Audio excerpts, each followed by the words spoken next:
जय हिंद दोस्तों। उत्तराखंड वनदरोगा के लिए आज हम एक practice set, full length practice set को सॉल्व करेंगे। ठीक है, एक मॉक टेस्ट जैसा रहेगा। आपका पूरा 100 नंबर का पेपर रहेगा। ठीक है, वो भी पूरे सिलेबस के अनुसार रहेगा, जिसमें पहले हम part A B C D को कवर करेंगे। उसके बाद 30 नंबर का एक्स्ट्रा जो आपको वनदरोगा के लिए पार्ट एच दे रखा है उसको सॉल्व करेंगे। ठीक है, तो आपको इसमें क्या दे रखा है? इसमें सबसे पहले आपको पार्ट ए दे रखा है, बी दे रखा है, सी दे रखा है, डी दे रखा है और एच दे रखा है। ठीक है, तो लगभग मैंने ए में क्या दिया है आपको? लगभग फिजिक्स दे रखी है, बी में आपको केमिस्ट्री, सी में आपको बायो और डी में आपको मैथ्स और एच में आपको सब मिला रखा है, इन्वायरमेंट, एग्रीकल्चर एग्रीकल्चर सब ये एच में दिया गया है। ठीक है, तो बात हमने सबके क्वेश्चन ले रखे हैं, 20-20 क्वेश्चन भी अगर मानते हैं, 17 से 18 क्वेश्चन हर पेपर के ले रखे हैं हमने। सारे क्वेश्चन इसमें सॉल्व कर रखे हैं। ठीक है, तो स्टार्ट करते हैं हम सबसे पहले पार्ट डी को मैथ से स्टार्ट करते हैं। ठीक है, आज हम 50 क्वेश्चनों को सॉल्व करेंगे, बाकी के 50 क्वेश्चन हम कल सॉल्व करेंगे। ठीक है, क्योंकि क्लास बहुत लंबी हो जाती है तो इसलिए हम बाकी क्लास कल करेंगे। तो आज का पहला क्वेश्चन दे रखा है आपके सामने, तीन संख्याओं में से पहली संख्या तथा दूसरी संख्या का योग 55 है, दूसरी संख्या तथा तीसरी संख्या का योग 65 है, तथा पहली संख्या के 3 गुने और तीसरी संख्या का योग 110 है, तो तीसरी संख्या क्या होगी? ठीक है, तो इसको सॉल्व करने के लिए आपको दिया क्या है? तीन संख्या माना, एक एक्स मान लेते हैं, एक वाई, एक जेड। तीन संख्या है तो पहली संख्या हमने एक्स मानी, दूसरी संख्या हमने वाई मानी, तीसरी संख्या हमने जेड मान ली। ठीक है, तो तीन संख्या में से पहली संख्या एक्स प्लस और दूसरी संख्या, इनका योग कितना कह रहा है? 55 दे रखा है। फिर दूसरा क्या कह रहा है? दूसरा तथा y plus Z equal to दे रखा है 65। और तीसरा क्या दे रखा है? यहाँ से तीसरा यहाँ से निकालते हैं, पहली संख्या के 3 गुने, पहली संख्या यानी कि 3x, पहली संख्या कौन सी होगी? 3x प्लस 3 गुने और तीसरी संख्या क्या है? z बराबर 110 दिया है। ये तीन चीजें दे रखी है, अब आपको इसको सॉल्व करना होगा। तो यहाँ से हम y की वैल्यू निकाल के दूसरे में रख देते हैं। ठीक है, तो y बराबर क्या हो जाएगा? 55 माइनस का x। तो यहाँ पर रखते हैं 55 माइनस x प्लस z बराबर 65 हो जाएगा। तो यहाँ से माइनस x प्लस z करेंगे तो इस तरफ जाएगा, तो ये 55 में से 65 गया तो 10 बचेगा। हाँ, तो ये हो जाएगा माइनस का x प्लस का z इक्वल टू 10। और तीसरी समीकरण क्या थी? 3x plus z equal to 110। अब क्या करते हैं हम? इन दोनों को क्या करते हैं? घटा देते हैं। इसमें से नीचे वाली इक्वेशन में से ऊपर वाली को घटा देते हैं, तो 110 में से 10 गया तो क्या बचेगा? यहाँ पर 100 बचेगा। और इसमें से इसको घटाएंगे, जेड से जेड 0 हो जाएगा, 3x से फिर माइनस माइनस माइनस प्लस हो जाएगा, तो 4x बराबर 100 हो जाएगा। तो x बराबर यहाँ से क्या निकल जाएगा? x की वैल्यू हो जाएगी 25। ठीक है, तो तीसरी संख्या पूछ रहा है, तो x निकल गया। तो तीसरी संख्या निकालने के लिए आपको क्या करना होगा? लास्ट वाले में रख दो, लास्ट वाले में रखना होगा 3x plus Z is equal to 110 दिया है, तो तुम्हें z निकालना है। तो 3 into 25 plus Z is equal to 110 हो जाएगा। 25 time 75 plus Z is equal to 110, इसमें से इस तरफ घटाएंगे 35 आ जाएगा। तो करेक्ट आंसर क्या रहेगा आपका? z की वैल्यू ऑप्शन नंबर सी आपका करेक्ट आंसर। पहला क्वेश्चन हम सॉल्व कर चुके हैं। नेक्स्ट क्वेश्चन, क्वेश्चन नंबर दूसरा दिया है, 5 से विभाज्य 3 क्रमागत प्राकृतिक संख्याओं का योग 225 है, तो उनमें सबसे बड़ी संख्या कौन सी है? तो हम पहले मानते हैं x, दूसरा हमने x प्लस 5 मान लिया और तीसरा हमने मान लिया x प्लस 10। ठीक है, अब इनका योग 225 है, तो सबको जोड़ देते हैं, प्लस लगा दो, बराबर 225। तो x तो 3x हो जाएगा, यहाँ से 5 और 10 प्लस 15 हो जाएगा, 3x प्लस 15 बराबर 225। तो 3x 225 इधर जाएगा तो ये कितना हो जाएगा?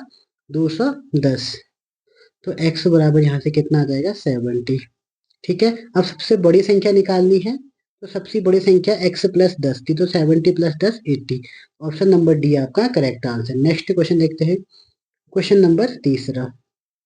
इसको कैसे सॉल्व करना है आपको? इसको ध्यान से देखिए। देखो, इसको जो पावर दे रखी है, पावर को 4 से डिवाइड करना है। ठीक है, तो 164 169 को 4 से डिवाइड करेंगे तो 160, तो ये क्या बचेगा? 164 की पावर 1 बचेगा, प्लस अगर 3 3 3 इसको 3 3 7 को करेंगे तो इसकी पावर भी 1 बचेगा और इसको करेंगे तो -7 की पावर 2 बचेगा। ठीक है, 4 से डिवाइड करना पूरे जो पावर में लिखा होता है। अब आपको केवल लास्ट से मतलब होना चाहिए क्योंकि आपको यूनिट डिजिट निकालनी है। तो लास्ट इसमें 4 है, इसमें 3 है। अब इसका स्क्वायर है तो लास्ट 7 का स्क्वायर कितना होता है? 49 होता है।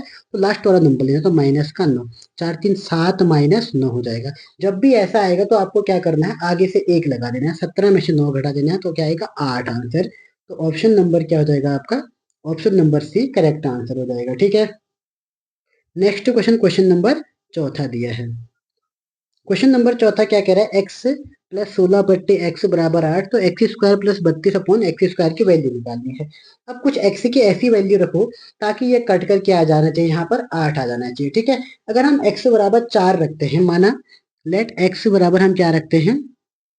एक्स बराबर हम 4 रखते हैं। ठीक है, तो 4 प्लस 16 बट्टे 4, तो 4 4 से करेंगे 4 तो 8 आ रहा है। ठीक है, तो एक्स की जगह हम क्या रख सकते हैं? 4 रख सकते हैं। तो 4 का स्क्वायर 16 प्लस 32 बट्टे 16, तो 32 बट्टे 16 2 16 2 18। ऑप्शन नंबर डी आपका करेक्ट आंसर। क्वेश्चन नंबर पांचवे को आपको क्या करना होगा, ध्यान से पहले देखिए।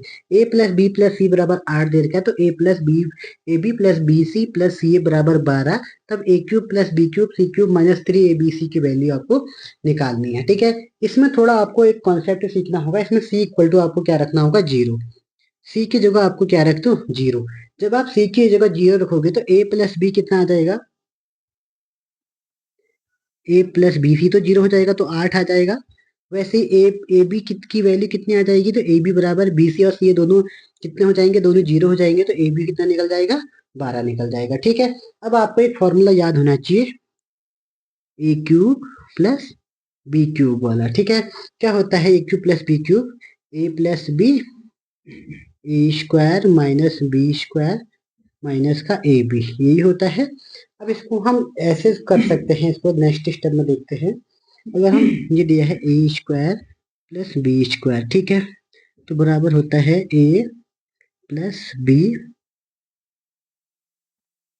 तो ये दिया है आपको A square plus B square minus का ए बी, ये दिया है। तो ए प्लस बी का होल स्क्वायर यहाँ पर भी लगा देते हैं इसके अंदर, A square plus B square बराबर ए प्लस बी, ऐसे ही रहा।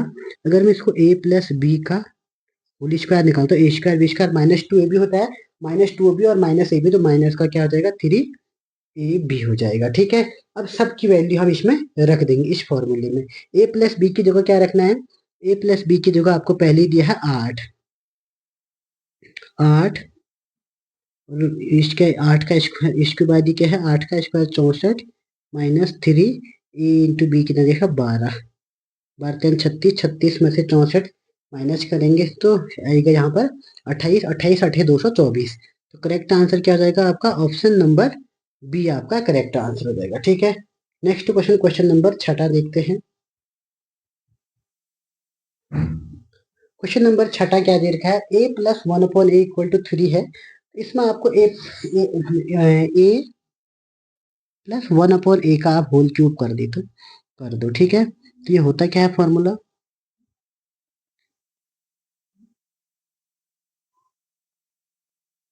क्वेश्चन नंबर छठा, इसमें आपको करना क्या है? ए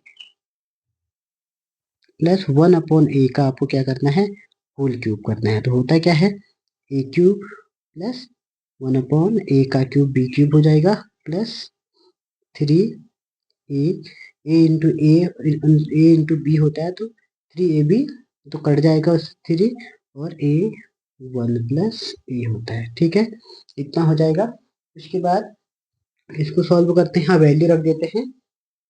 तो ए प्लस 1 अपॉन ए, इसकी वैल्यू कितनी देखिए? 3, तो 3 का स्क्वायर कितना हो जाएगा? 9, 3 का क्यूब सॉरी 27 हो जाएगा, बराबर 1 A cube plus 1 upon A cube हो जाएगा, बराबर ए प्लस 3 इंटू ये कितना देखा? 3, 3 क्या 9, 27 में से 9 घटाएंगे तो कितना आ जाएगा? 18। तो 18 आपका किसी ऑप्शन में नहीं होगा, तो यहाँ पर एक 18 करो तो ऑप्शन नंबर सी आपका करेक्ट आंसर हो जाएगा। ठीक है, क्वेश्चन नंबर छठा भी हो गया है। क्वेश्चन नंबर सातवां देखते हैं। दी गई आकृति में एबीसी एक त्रिभुज है, तो आंतरिक बी तथा बाह्य सी का द्विभाजक बिंदु डी पर प्रतिच्छेद करता है। यदि बी डी सी 48 है, बी डी सी 48 है तो ए का मान ज्ञात कीजिए। ठीक है, जब भी ऐसा निकलेगा तो ये हमेशा जैसे काटा होगा तो एक काम करना, एकदम 20 से विभाजक कर रखा है तो इसको 2 से गुणा कर देना है आपको। 48 इंटू 2 करोगे तो 96 आ जाएगा। ठीक है, तो 96 किस ऑप्शन में है? ऑप्शन नंबर बी आपका करेक्ट आंसर हो जाएगा। ठीक है, जब भी ऐसा क्वेश्चन दिखेगा एकदम 20 से काटा होगा तो हमेशा क्या करना है? इसका दुगुना कर देना है आपको, करेक्ट आंसर हो जाएगा। ठीक है, क्वेश्चन नंबर 8वां है। क्वेश्चन नंबर 8वां क्या दे रखा है? यहाँ पर आप फॉर्मूला लगता है याद रखना। ठीक है, अब यहाँ पर देखो पॉइंट दे रखे, पहला पॉइंट -3 और 1, x और 5। तो पॉइंट ए के लिए करते हैं तो पहले इसको हम m1 मान लेते हैं। तो m1 के लिए करते हैं, तो m1 के लिए पॉइंट -3, 1 और -2 और सॉरी x और 5 यही है। तो इसके लिए फॉर्मूला लगता है y2 minus y1 upon x2 minus x1। y2 कितना दिया है? 5 और y1 कितना दे रखा है?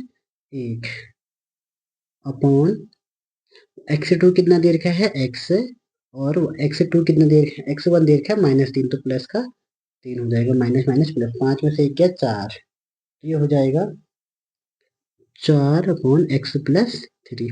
ऐसे ही आप m2 के लिए करते हैं। m2 के लिए ये पॉइंट दे रखा है -2, 1, 6 और 3। ठीक है, तो इसके लिए भी फॉर्मूला सेम लगेगा, y2 minus y1 upon x2 minus x1। तो ये y2 की जगह कितना रखते हैं?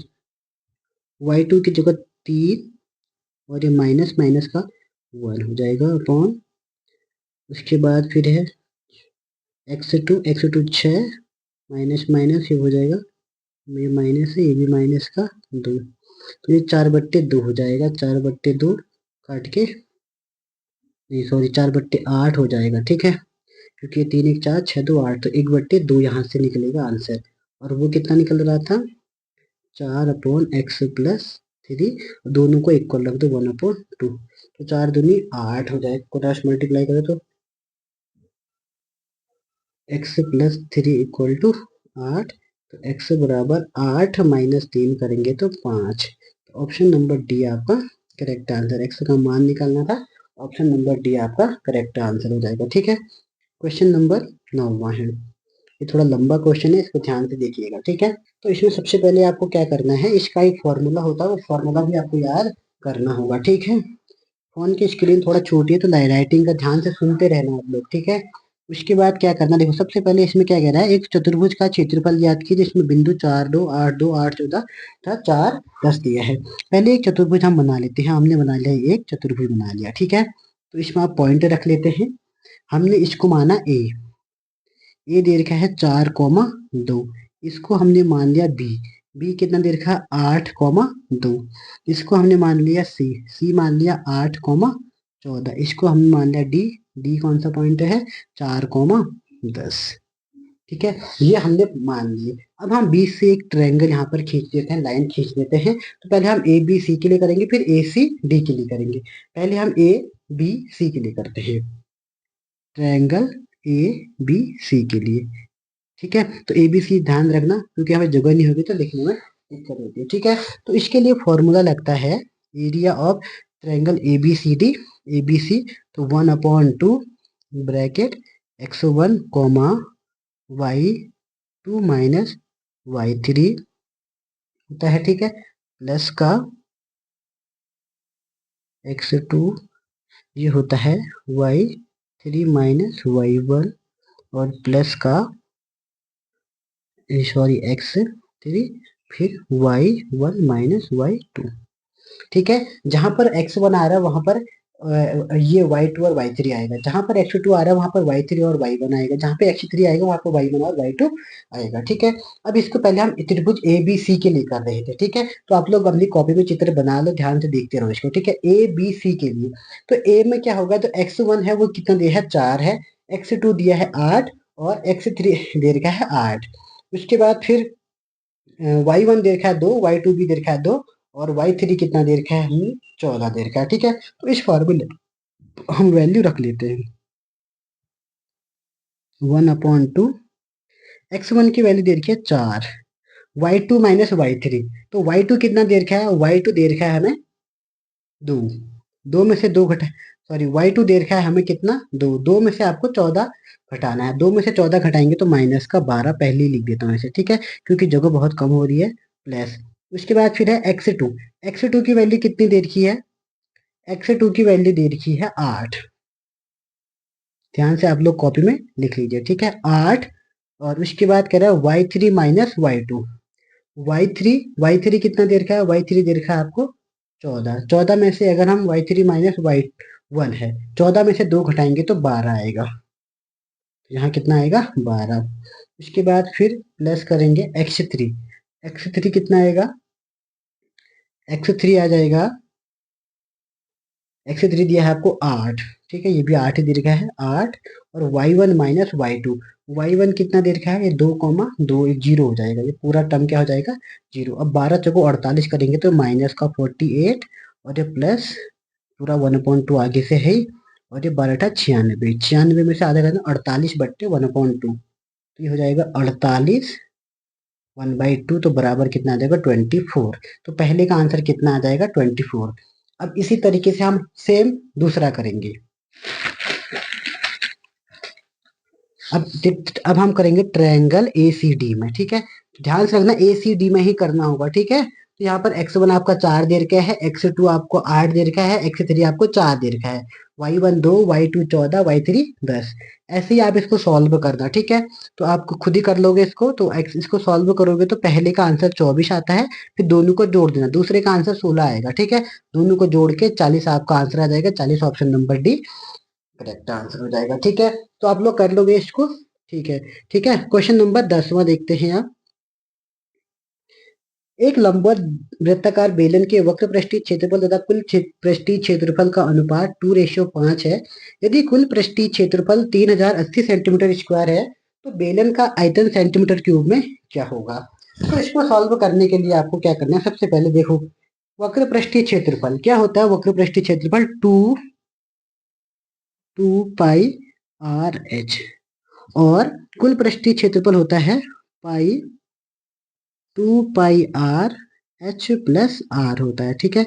ये दे रखा है 2:5 दे रखा है, तो 2 पाई r से 2 पाई r कैंसिल हो जाएगा, ठीक है। तो बचेगा क्या, h,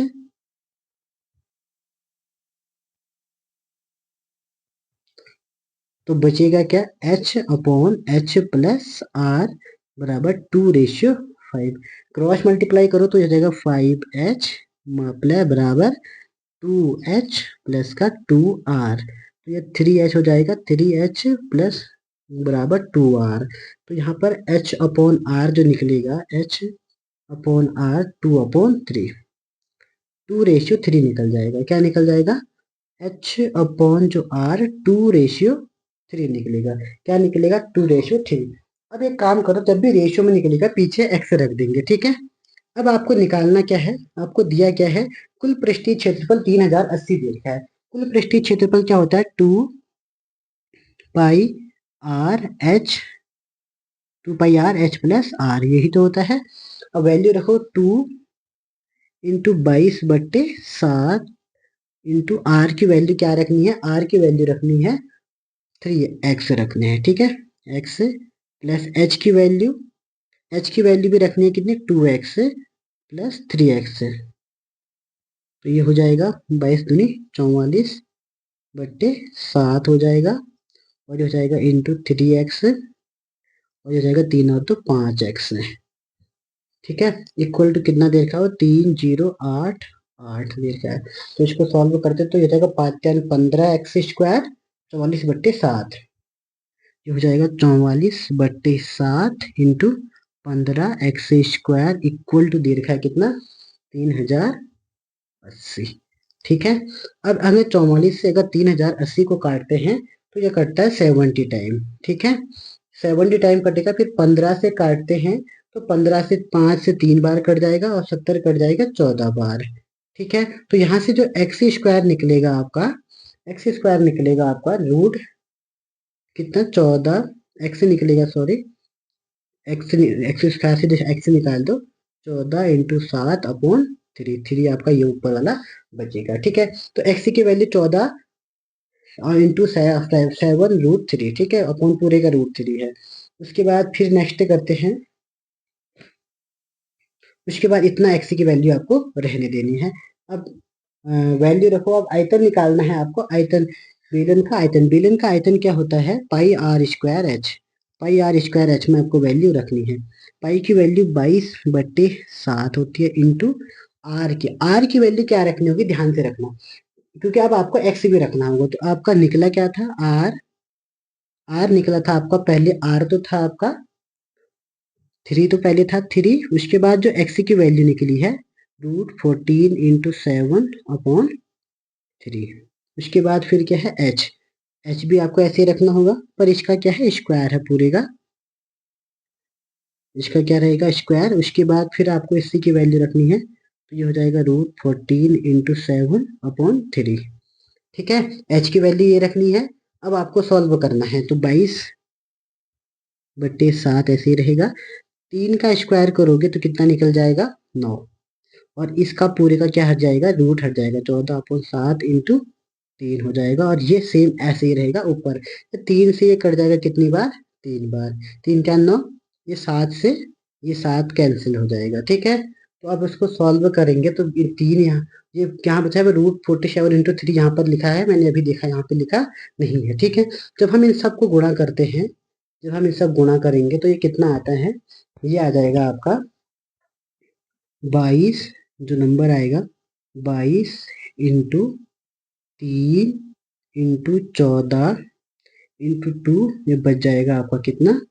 7, यानी कि 14/7। अब इसको हम क्या लिख सकते हैं? 14/7/3। ठीक है, 14/7/3 ऐसे ही रहेगा। ठीक है, तो 14×7 = 98। अब हम क्या करते हैं? इसको इसको पूरा गुणा करते हैं। पूरा गुणा करेंगे तो कितना आएगा? आगे वाला पहले नंबर को गुणा करेंगे, तो ये आता है 1848। और उसके बाद हम क्या करेंगे? तो 14, तो 7 का हम क्या कर देंगे? 7 का स्क्वायर इंटू 2 कर देंगे। ठीक है, 7 का स्क्वायर 49×98। वैसे ही पहले दिया गया था आपको 7, 14×7=98/√3, ऐसे कर दिया। अब क्या करेंगे? 7 को बाहर निकालेंगे रूट से, तो रूट को हम 7 से बाहर निकालेंगे तो 1848 इंटू 7√2/√3 हो जाएगा। तो इसको गुणा करते हैं। अब जैसे ही हम इसको गुणा करेंगे तो ये हो जाएगा 12,936। तो ये हो जाएगा √2/√3। तो जैसे ही इतना आंसर आएगा तो √3 से ऊपर नीचे आपको गुणा कर देना होगा। तो √3 से जैसे 12,936, तो ऊपर करेंगे तो √6 आ जाएगा, और नीचे करेंगे तो √3 3 आ जाएगा। 3 से इसको काटेंगे तो आपका करेक्ट आंसर 4312 आएगा। तो 4312 option number A correct answer हो जाएगा। ठीक है, क्वेश्चन नंबर 11वां दे रखा है। 9 सेंटीमीटर, 12 सेंटीमीटर और 15 सेंटीमीटर की भुजाओं वाले लंब त्रिभुज को यदि 9 सेंटीमीटर भुजाओं पर घुमाया जाए जिससे शंकु बन सके, तो इस प्रकार बने शंकु 9 सेंटीमीटर भुजा पर घुमाया जाए तो जिससे शंकु। क्वेश्चन नंबर 11वां दे रखा है। 9 सेंटीमीटर, 12 सेंटीमीटर और 15 सेंटीमीटर की भुजाओं वाले लंब त्रिभुज की यदि 9 सेंटीमीटर भुजा पर घुमाया जाए तो जिससे शंकु बन सके, इस प्रकार बने शंकु का आयतन क्या होगा? ठीक है, तो शंकु का आयतन आपको याद होना चाहिए। तो सबसे पहले इसमें पाई की वैल्यू नहीं रखनी है, पाई में आपको दिया ही होगा। तो पहले हम इसका बना लेते हैं। ये बनेगा इस तरीके का चित्र। ठीक है, इसमें राइट एंगल टाइप का बनेगा, तो और ये ऐसे बन जाएगा। तो ये कह रहा है ये 12 है, ये भी 12 है, ये 15 है, ये 9 है। तो इससे पता चल जाएगा हमें जो आर है, हमारी आर निकल जाएगी 12, आर हो जाएगी 12। और एच जो निकल जाएगी हमारी, एच जो ऊपर दी होती है, एच बराबर 9 दी है। ठीक है, अब फॉर्मूला लगाओ, क्या होता है? 1/3, फॉर्मूला क्या होता है? 1/3 पाई आर स्क्वायर एच, ये होता है फॉर्मूला। तो 1/3 पाई की वैल्यू रखनी नहीं है, आर 12×12 और एच इंटू 9 हो जाएगा। तो 3 से 9 कट जाएगा, 3 क्या 9, 12 में 144, 144 गुणा 3 करेंगे तो 432 आ जाएगा। 432 option number A correct answer. ठीक है, क्वेश्चन नंबर 12वां देखते हैं।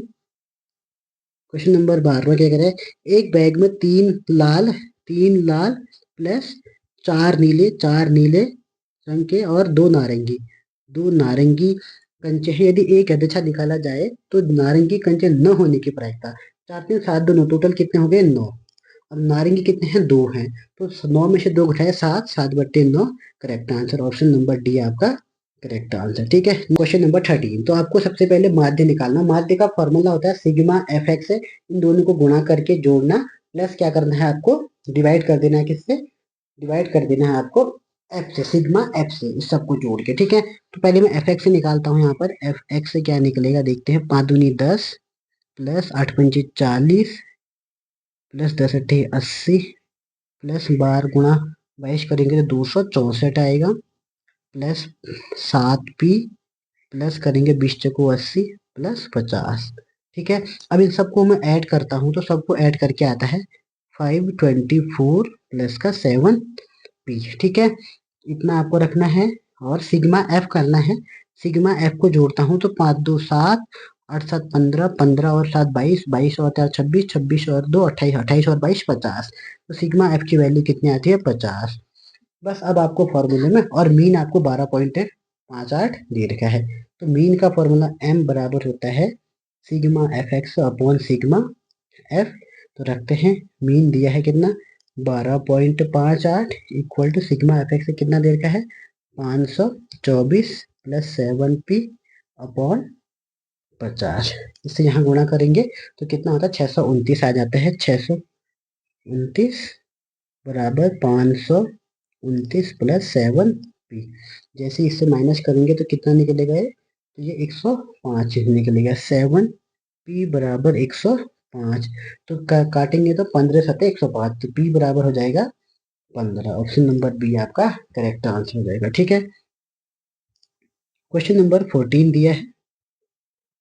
क्वेश्चन नंबर 14 को सबसे पहले आपको किस क्रम में लगाना होगा, आरोही क्रम में लगाना होगा। ठीक है, तो सबसे पहले 3 है, 3 के बाद आपको क्या दिख रहा है 6, 6 के बाद 7, 7 के बाद 9, जैसे 9 दिया 9 के बाद आप k प्लस 6, k प्लस 6 के बाद 15, 15 के बाद 20, 20 के बाद 16, सॉरी 15 के बाद 16, 16 के बाद 20, 20 के बाद 21 होगा। ठीक है, टोटल नंबर कितने हैं 1 2 3 4 5, यहाँ पे 10 भी आएगा, 1 2 3 4 5 6 7 8 9 10। ठीक है, 10 आ रहे हैं।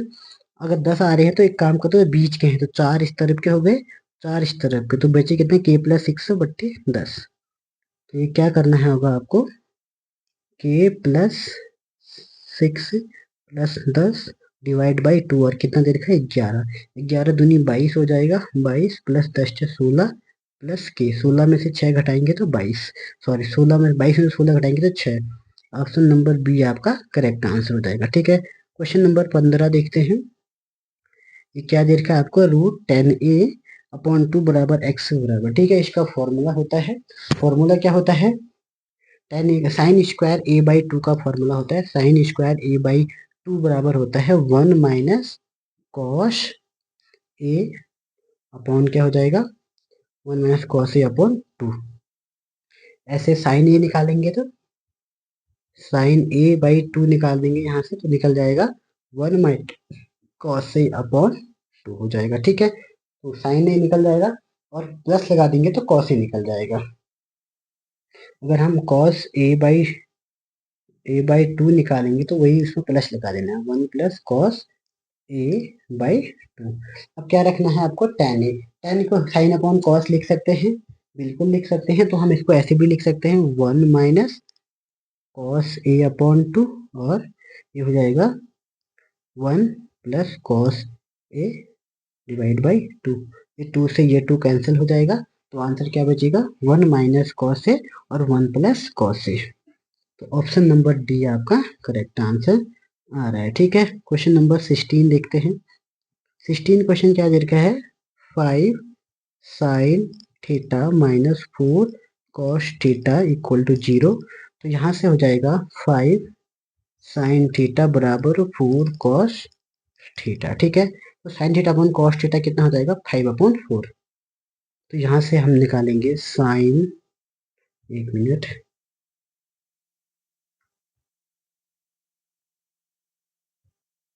यहाँ से sine theta upon cos theta निकालेंगे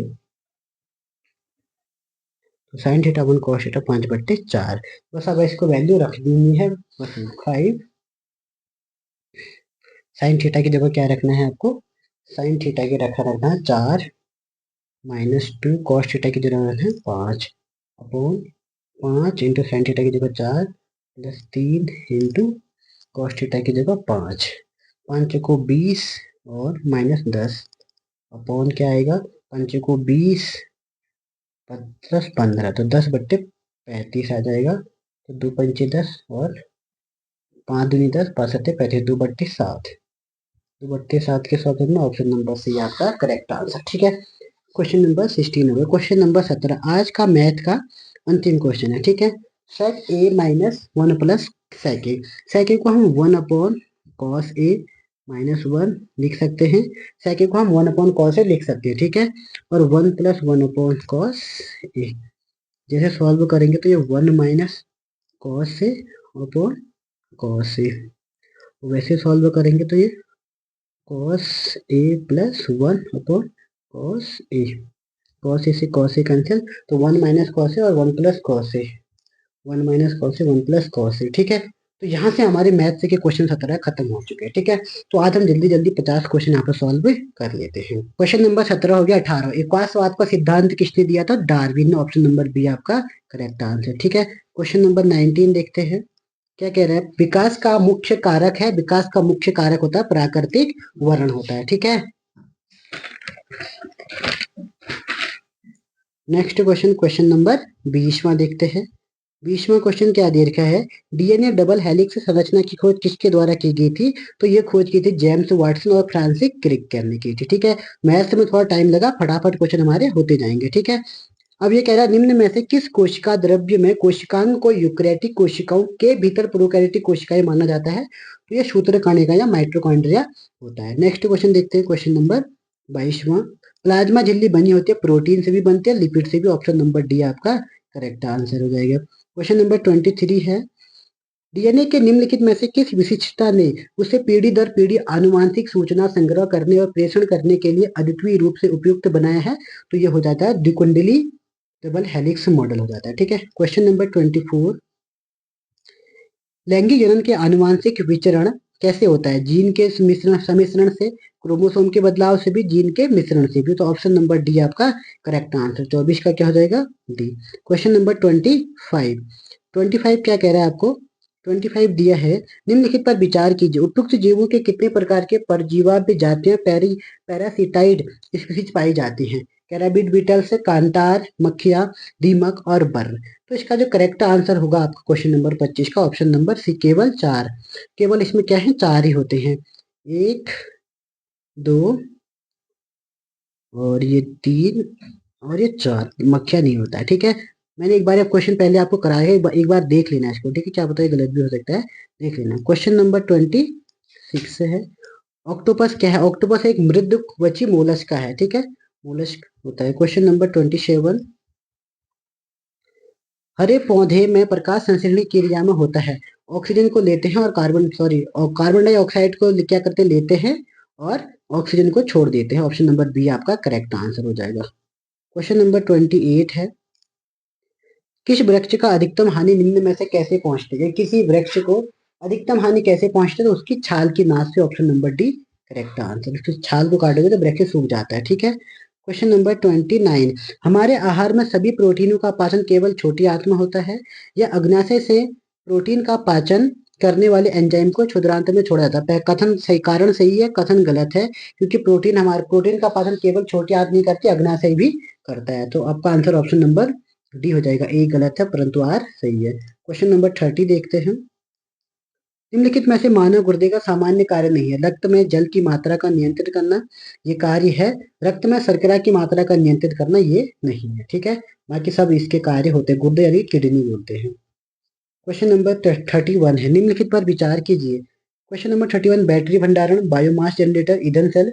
रूफटॉप और प्रकाशीय वोल्टी यूनिट, उपयुक्त में से कितने वितरित ऊर्जा संसाधन माने जाते हैं, तो 31 का correct answer option number D है, सभी 4 के 4 माने जाते हैं, 1 2 3 4 के 4 ये माने जाते हैं। ठीक है, क्वेश्चन नंबर 32 है, 32 क्या दे रखा है, त्वचा कैंसर किससे होता है? तो त्वचा कैंसर हो जाता है पराबैंगनी प्रकाश से, ठीक है। ध्वनि प्रदूषण डेसिबल हो गया। वैश्विक तापमान क्लोरोफ्लोरोकार्बन से, वैश्विक तापमान कार्बन डाइऑक्साइड से होगा। ओजोन छिद्र क्लोरोफ्लोरोकार्बन हो जाएगा, ठीक है। तो यानी कि आपका हो जाएगा ए का होना चाहिए, ए का होना चाहिए दो, दो सब में है। बी का होना चाहिए तीन, बी का भी दो में है। और सी का होना चाहिए चार, सी का चार ऑप्शन नंबर बी में है। तो आपका बी करेक्ट आंसर हो जाएगा, ठीक है। तो क्वेश्चन नंबर आपका कौन सा है? 32, 32 का आंसर बी। क्वेश्चन नंबर 33 देखते हैं। एजेंडा 21 रियो शिखर सम्मेलन 1992, एजेंडा 21 संबंधित सतत विकास से, option number B correct answer. Question number 34 है। पोषक स्तर बनते हैं किससे? खाद्य श्रृंखला में जीवों के संबंध से, option number A correct answer है, ठीक है। क्वेश्चन नंबर 35 है। 35 में क्या कह रहा है? निम्नलिखित में से कौन से जोड़े सही सम्मिलित है? नीचे दिए गए कोड का प्रयोग करके सही उत्तर चुनिए। क्वेश्चन नंबर 35 है। 35 का करेक्ट आंसर क्या होना चाहिए? देखो, ये है आपका एनोरेक्सिया नींद संबंधी विकार, ये गलत है। इंसोमेनिया खाने का विकार, ये भी गलत है। डिस्पनिया सांस में तकलीफ, ये सही है। एनोस्मिया गंध की आंशिक या पूर्ण हानि, ये भी सही है। 3 और 4 केवल ऑप्शन नंबर सी आपका करेक्ट आंसर हो जाएगा, ठीक है। क्वेश्चन नंबर 36 है। डेंगू एक बुखार है जो उत्पन्न होता है दूसरे मच्छर मनुष्यों में पहुंचता है। ये वायरस से होता है और मादा एडीज मच्छर से होता है, ठीक है। एनाफ्लीज मत करना, एडीज मच्छर होगा। मलेरिया फैलता है एनाफ्लीज मच्छर से और प्रोटोजोआ से होता है। क्वेश्चन नंबर 37, परख नली शिशु के मामले में क्या होगा? निषेचन माता के शरीर के बाहर होता है, option number C correct answer हो जाएगा। 38 क्या है? विश्व स्तर के प्रोग्राम ह्यूमन जीनोम प्रोजेक्ट का संबंध है।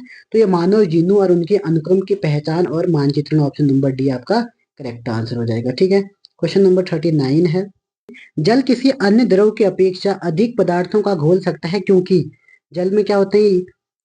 क्वेश्चन नंबर 39 का करेक्ट आंसर हो जाएगा, इसकी प्रकृति जो होती है वह द्विध्रुवी होती है, option number A correct answer, ठीक है। क्वेश्चन नंबर 40 देर का है। कोहरे में निम्नलिखित में से कौन सा कोदाइड तंत्र अभिव्यक्त होता है? ठीक है, तो 40 का करेक्ट आंसर हो जाएगा गैस में द्रव। गैस के अंदर द्रव होता है उसको हम क्या बोलते हैं? कोहरा बोलते हैं। क्वेश्चन नंबर 41 है। समुद्री जल को किस प्रक्रिया द्वारा शुद्ध किया जाता है? तो आसवन द्वारा, ठीक है, option number A. Question number 42, 42 शायद नहीं है, 43 देखते हैं। पुरानी किताबों का कागज भूरा किस कारण होता है? तो सेल्यूलोज के ऑक्सीकरण के कारण, ऑप्शन नंबर डी। पहले भी ये क्लास कवर करवा चुका हूँ, ठीक है। तो K4NiCN में निकल का ऑक्सीकरण संख्या क्या होगा? तो इसकी ऑक्सीकरण संख्या 0 होती है, ठीक है। अब कैसे? K की 1 होती है तो 1 × 4 4 हो जाएगा, ठीक है। प्लस CN की निकालें तो इसको x मान, CN की होती है माइनस का 4, 4 से 4 कट गया तो क्या आ जाएगा? 0। तो correct answer option number A हो जाएगा, ठीक है। क्वेश्चन नंबर 45, भौतिक परिवर्तन का उदाहरण है जिसमें कभी चेंज नहीं होता है, मतलब जिसको बार बार चेंज हो सकता है, तो पानी का चीनी में घुलना, option number D correct answer हो जाएगा, ये भौतिक परिवर्तन है। एक कार की बैटरी में प्रयुक्त विद्युत अपघट्य है तो सल्फ्यूरिक अम्ल, option number B correct answer. 47 देखते हैं। एक सूखी सेल में कौन सी ऊर्जा पाई जाती है? तो रासायनिक ऊर्जा पाई जाती है, option number C. Question number 48 है। पीएच मूल्यांकन दर्शाता है। पीएच का काम क्या होता है? किसी घोल में अम्लीय या क्षारीय होने का मूल्यांकन करता है कौन? पीएच, ठीक है। क्वेश्चन नंबर 49 देखते हैं। खाने का नमक किससे बनता है? मजबूत अम्ल, मजबूत क्षार, option number B correct answer. आज का अंतिम क्वेश्चन देखते हैं, क्वेश्चन नंबर 50वां, ठीक है। उसके बाद बाकी के 50 क्वेश्चन और बना रखे मैंने, उसको हम कल की क्लास में कवर करेंगे क्योंकि ये क्लास काफी लंबी हो गई है, ठीक है। नीरस होता क्या होता है? कॉपर सल्फेट होता है, CuSO4 होता है, फॉर्मूला याद रखना है इसका, ठीक है। तो ये रहे आपके 50 क्वेश्चन। बाकी के 50 क्वेश्चन हम कल सॉल्व करेंगे क्योंकि आज हमने मैथ से सॉल्व की, इसलिए हमारे मैथ से करने में टाइम लग गया, ठीक है। तो आज की क्लास में हम इतना ही देखते हैं, फिर मिलेंगे नेक्स्ट क्लास में। तब तक के लिए जय हिंद, जय उत्तराखंड।